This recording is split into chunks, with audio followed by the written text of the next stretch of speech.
Hello, what is up mga ma'am, sir, mama ko po si Ralph Cifra, isang visual artist from Manila, and today we are going to unbox and review the Funjoy Batman vs Superman na Ben Affleck na figure.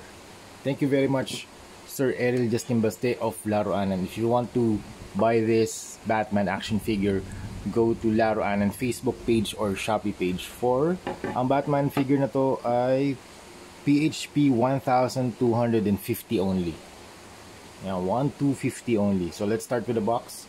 Meron tayong DC and Warner Brothers logo, DC logo sa upper right. Batman, very dark Batman photo dito sa front, and also you have the silhouette of Batman here, the logo of BVS, Batman text na gold na embossed, and then you have the Funjoy logo, Chinese logo, DC and Warner Brothers logo.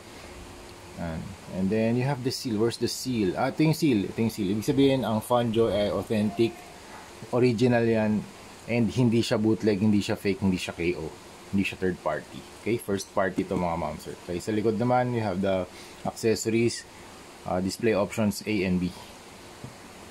Alright, first unahin na natin yung display, yung height niya. Ang height niya ay around 7.5 inches tall. 7.5. Okay, tapos ito yung scale niya with other McFarlane figures. There you go, Grim Knight. Ayan, matangkad siya na konti kay Grim Knight. Tapos ito si Batman Dark Detective. Ayan. Ayan, side by side, ay back to back. Okay, so mas malaki si Ben Affleck. Okay, sa accessories, meron tayong base. So yung base niya, it's an oval base. Around 5 inches long, and yung height niya, ang depth niya ay 3 inches. Tapos meron siyang text dito na Batman. Yung text na ginamit dito, very ano lang siya, parang Arial na font lang. Tapos yung kerning dito sa ANT, sana pinaglapit nila. Katulad dito sa ginawa nila sa logo, mas malapit yung ANT para mukha siyang, in terms of readability, magkakadikit siya. Kasi pag yung ganito, siyempre may distance yung yung A at T. Hindi siya visually balanced. Kaya parang BA, tapos parang siyang two words. So ito, pwede nilang ipaglapit. Kasi ginawa nila to dito Phoenix na nila yung kerning. So yun lang mga ma'am sir. Tapos ito yung base. You have the logo dun sa base, BVS logo, red Batman logo. And then sa ilalim mo lang na. Tapos pwede nyo ikabit to sa base, yung parang holder niya. Ingat lang kayo dito kasi mahirap siyang i-twist. So ilagay niyo yung fingers dito malapit sa joints para konti lang yung i-exert nyo na force. Kasi pag dito baka pumitik yung plastic. Tapos spring loaded ba to? Ayun, spring loaded na rin yung yung mga waist grabbers para mas mahigpit yung kapit niya dito sa mga body or sa legs. Kasi pag hindi siya spring loaded, baka kumalas. Tapos meron ding respirator or some sort of a gas mask with a Batman logo sa gitna. Teka, mas close up pa. Ayan. Batman logo. Tapos may dalawang cylinders dito na threaded. And then, tapos mamaya pwede natin to equip kay Batman. Ayan. Sa face plate. Ayan. Tapos meron din siyang grappling gun, super cool. You have the black section, silver, and khaki brown. Tapos meron din siyang mga alt hands. You have 1, 2, 3, 4, 5 alt hands. Okay, itong alt hand na to, siya, thumbs up. Ayan. Tapos yung knuckles niya, meron gold na paint. Very detailed din yung mga alt hands kasi meron ding texture sa kanya inside of the hand. Tapos meron din siyang dalawang batarangs na silver. Tapos pwede rin siyang hawakan itong isang hand for batarangs specifically. Alright, ito na yung action figure. Here's Batman Ben Affleck. So the overall build, medyo loose lang yung waist. Ito yung shake test natin. Medyo loose yung waist niya dito. Pero tingin ko pag tinanggal naman natin to, tapos nilagyan natin ng mga nail polish or yung mga joint tighteners na mga liquid, tingin ko magiging stiff naman yung joint na yan. You just have to disassemble to, tapos lagyan ng ng liquid yung pinaka-joint para humigpit. Okay, first, yung cape niya. Yung cape niya, wired cape. So you can design kung ano yung dynamic post na gusto nyo or shape na gusto nyo dito sa cape. And then it's made out of a cloth na may dalawang sides. So ito yung matte, tapos ito yung mas gloss, tapos meron pang texture na leather, parang leather type. Ang wingspan niya, wingspan ng cape, malaki din, no? Haba. More than one ruler, siguro mga 14 inches. Angas, no? Panalo. And so ito yung proportion niya. So you have the head, the body, medyo wide yung body niya, so that's super nice. The bulky. Then you have the waist, tapos meron siyang belt. Then you have the crotch, tapos yung legs, very muscular legs, and also muscular chest. Tapos you have the boots, tapos meron siyang gold na detail dun sa boots, dun sa parang toe. Okay, let's start with the head. Yan. So yung head nila, talagang impressive yung gawa ni Funjoy dito. It has a likeness of Ben Affleck. Di ko sure kung tingin ko naman nakuha nila yung license to replicate or manufacture yung likeness ni Ben Affleck dito sa BVS na action figure. Kasi meron silang license So I think kumuha rin sila ng license to use the face or likeness of Ben Affleck himself. And maganda yung execution, very nice cowl. Look at the eyes, medyo glossy yung eyes. And then you have the nose, ganda rin ng nose, very pointed. Tapos pwede itong palitan mamaya palitan natin yung faceplate ng gas mask or some sort of a respirator. Then you have the cowl with short ears.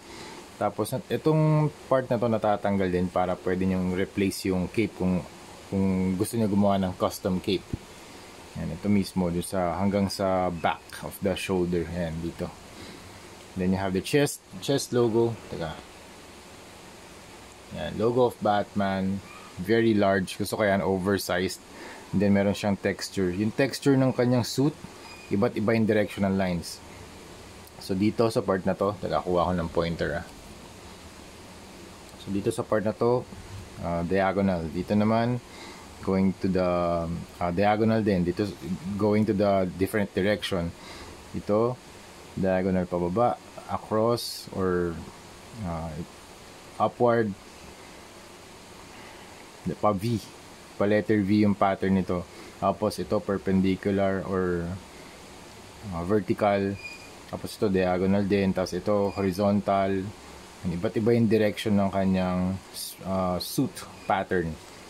Very, very nice. Tapos ito naman yung likod. Meron din siyang mga pattern sa likod or texture. So you have the mas malaking line. So ito yung parang nagdudugtong. Parang ito yung seams dun sa suit. Parang dyan siya nag-connect. And then you have the belt. Yung gold nito, super desaturated. Super desat na gold. Medyo may mga misprint lang dito. Paint. Kasi hindi sumakto yung paint dun sa pouch niya. So meron siyang belt buckle, dalawang cylinders, 1, 2, 3, 6 na pouches. 4 pala na cylinder to. Meron din dito, saka meron din dito sa side. And then you have the arm guard or gauntlets na merong blades, 1, 2, 3, gold na blades. Tapos yung kanyang knuckles, meron ding gold na paint. Then you have the ab section, 1, 2, 3, 4. 4 sections, pero yung muscles niya kita din, 1, 2, 3, 4, 5, 6. Then you have the crotch, wala nang problema sa crotch. And then you have the legs, very muscular legs. Tapos yung boots niya leather, parang leather din, parang same material nitong same texture pala. Yan.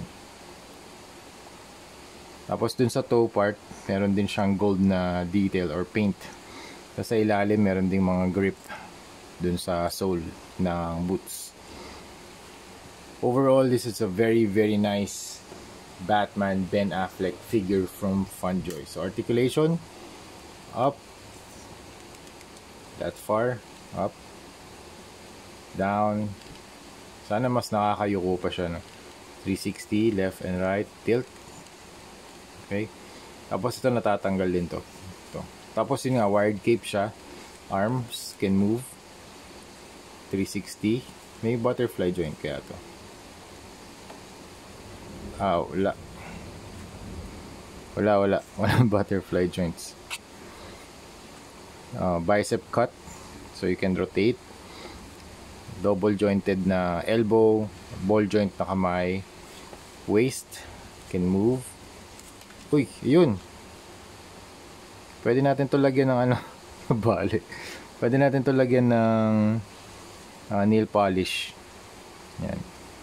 Para mas madali lang pala tanggalin. Hindi naman nasira, pero natanggal siya. Yan. Medyo maluwag lang to eh. Medyo loose lang siya, kaya ganito yung status niya. Ayan. Nakakabit din naman kaagad. Okay. Tapos you have the belt. Ayan. May waist, may waist cut din. Tapos you have the ayun. Legs can kick that far, outside, inside. Taas din Tapos double jointed na knee. And then ball joint ba yung paa? Tama, ball joint na paa. Tapos toe articulation. Okay, swap naman natin yung kanyang face plate. Ito yung mouth plate niya. So try natin replace ng gas mask. Saan na yun? Ayan, ito. Okay, try natin replace with the gas mask. Lo. Yun. Angas pag naka respirator or gas mask. So yan yung appearance niya kapag naka-equip yung kanyang breathing equipment sa kanyang face. Here's the grappling gun, and then here's the batarang. Okay, this is a very very nice action figure from FunJoy. Sobrang angas nito mga momsir. Sobrang sulit din kasi 1,250 lang. Tapos meron ka ng wired cape, gas breather or some sort of respirator. You have the base. Yan, ito yung mga inclusions niya. You have the base with the BVS logo. You have the holder. Tapos meron ka pang alt hands. 1, 2, 3, 4, 5. 5 alt hands. Tapos dalawang batarang. Dalawang silver batarang. Okay. And yung likeness ni Ben Affleck dun sa head sculpt. Yan.